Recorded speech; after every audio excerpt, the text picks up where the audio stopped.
Hello guys, welcome back to my YouTube channel Sanjay Piparai blog में। और आज हम आपके बीच उपस्थित हैं एक नया वीडियो लेकर, जिसमें हम आपको दिखाने वाले हैं सांची के बौद्ध स्तूप। और अभी आप देख सकते हैं हम यहाँ पे खड़े हुए हैं जहाँ पे सांची रेलवे स्टेशन के बाहर का मेन गेट का ये नज़ारा है। यहाँ पे लिखा हुआ है वेलकम टू सांची। तो दोस्तों, वीडियो में लास्ट तक अंत तक बने रहें और वीडियो अच्छी लगे तो चैनल को लाइक, शेयर और सब्सक्राइब करना ना भूलें। तो हम इसी रास्ते से अभी आगे जाने वाले हैं और आगे आपको कितने का टिकट मिलता है, कैसे जाते हैं और बीच बीच में थोड़ा थोड़ा रास्ता भी दिखाते चलेंगे। तो चलिए दोस्तों, चलते हैं सांची स्तूप की ओर।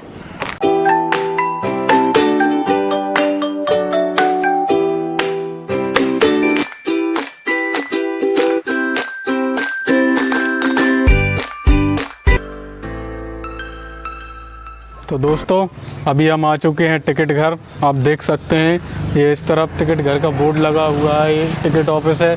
यहाँ से हम टिकट लेंगे। हमारा टिकट लेने के बाद फिर यहाँ से हम आगे ऊपर जाएंगे सांची स्तूप घूमने के लिए। ये ऊपर के लिए रास्ता यहाँ से जाता है, ये आप सामने वीडियो में देख रहे हैं। तो चलिए गाइस, अब हम अपना टिकट लेते हैं। सर 60 रुपये खुले दीजिए, 160 हुए 4 के आप, या 10 रुपये और दे दीजिए, मैं आपको 50 का देता हूँ। चलो ठीक है, मैं देता हूँ। लीजिए।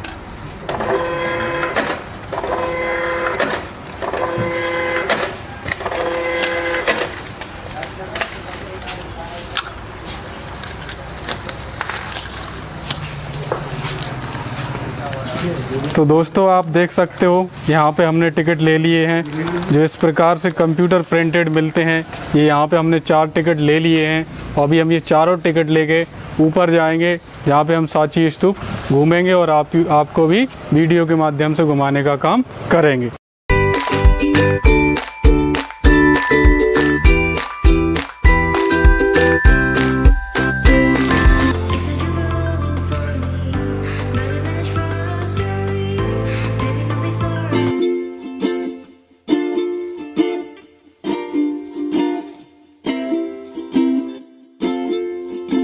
तो दोस्तों, आप देख सकते हो यहाँ पे एक कच्चा रास्ता है, सीढ़ियों वाला सीधा रास्ता है शॉर्ट, और ये वाला रास्ता जो है ये रोड वाइज जाता है। यहाँ से टैक्सियाँ ऊपर स्तूप तक पहुँच जाती हैं और अभी हम इस वाले रास्ते से जाने वाले हैं। बोलो जब तो हालत खराब हो जाएगी। चलिए देखिए इस तरीके से सीढ़ियाँ।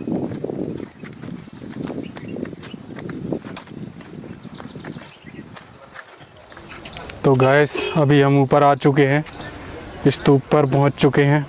यहाँ आप सीढ़ियाँ चढ़ के हम सबसे टॉप लेवल पे आ चुके हैं।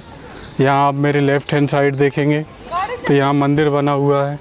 इस मंदिर में अस्थियाँ रखी हुई हैं और यही अस्थियाँ साल में नवंबर माह के लास्ट संडे को यहाँ पे बाहर निकाल के दिखाई जाती हैं, जिसमें बहुत ही सारे भिक्षु और बौद्ध धर्म को मानने वाले श्रीलंका से लोग बाग आते हैं और वो यहाँ पे दिखाई जाती है। अब हम सामने यहाँ सीधे रास्ते पे जा रहे हैं। तो अभी हम गाइस यहाँ मेन गेट पर आ चुके हैं और यहाँ अपना टिकट चेक कराएंगे। तो दोस्तों, फाइनली हम लोग आ चुके हैं, आप देख सकते हैं स्तूप पर। यहाँ पे अब हम बात करते हैं स्तूप के बारे में।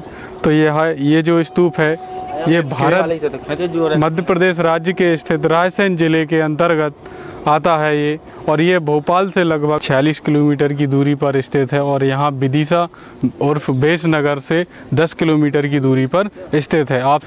आपको विदिशा की तरफ से भी रोड है आने के लिए और यहाँ भोपाल से भी रोड है। चूँकि ये यहाँ से अपना सागर भोपाल हाईवे गुजरता है तो वो उससे कनेक्ट है ये। लेकिन यहाँ आने का सबसे बेस्ट रूट मैं मानता हूँ रेलवे का, क्योंकि यहाँ रेलवे स्टेशन भी है। तो ये यहाँ पर आने का रूट हो चुका है। दोस्तों, जब कलिंग युद्ध हुआ था तो उस कलिंग युद्ध में सम्राट अशोक द्वारा पूरे विश्व को जीत लिया गया था। तो उस समय राजा और रानियों को जो गर्भ में बच्चे थे उनको सभी को उन्होंने मार दिया था। तो उनको मारने के बाद उन्हें अपने अंदर एक घृणा सी पैदा हुई कि यार मेरा साम्राज्य तो फैला लिया, सब कुछ कर लिया, लेकिन मैंने कहीं ना कहीं हत्याएं भी की हैं। तो उन सारी चीज़ों को देखते हुए जब उनकी बौद्ध भिक्षुओं से मुलाकात हुई तो उन्होंने उनसे कहा कि मैं इसका पश्चाताप करना चाहता हूँ। तब तब बौद्ध भिक्षुओं ने कहा कि सम्राट अशोक, आप युद्ध से नहीं, आप बुद्ध से भी सारे भारत को जीत सकते हैं। तब वह बौद्ध धर्म से प्रभावित होकर बौद्ध धर्म को उन्होंने दीक्षा ली और फिर उन्होंने पूरे विश्व में 84,000 स्तूपों का निर्माण करवाया गया, जिसमें से पहला स्तूप उन्होंने यहाँ सांची में बनवाया गया, जो आप मेरे पीछे देख रहे हैं। ये पहले नंबर का स्तूप है सर्वप्रथम। यहाँ इसीलिए बनवाया क्योंकि यहाँ पे उनकी ससुराल थी विदिशा नगर में। विदिशा नगर के एक व्यापारी थे, उनकी पुत्री थी बेदिश, उनके साथ उनका विवाह हुआ था। तो अपनी देवी रानी के सजेशन पर ये 3री शताब्दी ईसा पूर्व इस स्तूप का निर्माण करवाया गया। महान सम्राट अशोक मौर्य के पुत्र महेंद्र और पुत्री संघमित्रा ने यही बौद्ध धर्म की दीक्षा ली और यहाँ से बौद्ध धर्म की दीक्षा ली और शिक्षा प्राप्त करने के बाद यहाँ से वो अपने साथ एक पीपल का पेड़ लेके श्रीलंका गए और श्रीलंका जाके उन्होंने वहाँ पे बौद्ध धर्म का प्रचार प्रसार किया, जिस कारण वहाँ पर श्रीलंका में बौद्ध धर्म से प्रभावित होकर सभी श्रीलंकावासी बौद्धमय हो गए।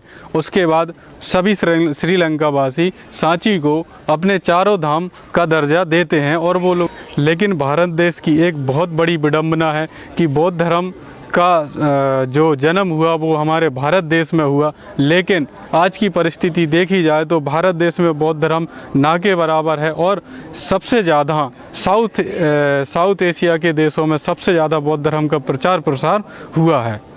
अब आपके मन में एक सवाल ये भी आ सकता है कि सांची का जो स्तूप है उसको ऐसे गोला आकार में ही क्यों बनाया गया है। तो इसके पीछे भी एक वजह है।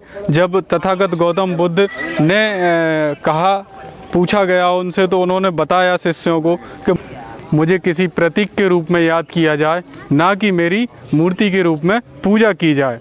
तब गौतम बुद्ध जी के पास जो भिक्षा मांगने का पात्र था कटोरा, उस कटोरे को उन्होंने उल्टा किया। तब से उस उल्टे कटोरे की आकृति जो शिष्यों ने देखी, उसी समय से इसी प्रकार के स्तूपों का निर्माण किया जाने लगा। जो आप देख सकते हैं, ये कटोरा नुमा आकृति में ये स्तूप बना हुआ है, जिसमें आप देखेंगे ऊपर हर्मिका बनी हुई है, हर्मिका के ऊपर छतरी भी बनी हुई है। वो पहला स्टेज है, उसके बाद दूसरा स्टेज वो है, तीसरा स्टेज स्तूप है, चौथा स्तूप टाइप की रेलिंग है, उसके बाद ये 5वां रास्ता है। ये 5 स्टेप में स्तूप को तैयार किया गया है। तो आप ये देख सकते हैं दोस्तों, तोरण द्वार बने हुए हैं। ये स्तूप के चारों ओर 4 दरवाजे बने हुए हैं। चारों दरवाजे चारों दिशाओं को दर्शाते हैं, उत्तर, दक्षिण, पूरब और पश्चिम। चारों दिशाओं को चारों गेट दर्शाते हैं। इसका मतलब ये है कि आप धम्म की ओर कहीं से भी कैसे भी आ सकते हो, आपका स्वागत है। चारों तरफ से जहाँ से भी आप जैसे आ सकते हो। तो इन गेटों का निर्माण आंध्र के राजा गोतनीय पुत्र सतकर्णी ने इनका निर्माण, चारों तोरण द्वारों का निर्माण करवाया था। तो दोस्तों आप यहाँ देख सकते हो, जो 1 नंबर का सांची स्तूप और तोरण द्वार है, उसको हमारी भारत सरकार ने 200 के नोट पर दिखाया हुआ है, जो मैं आपको दिखा रहा हूँ।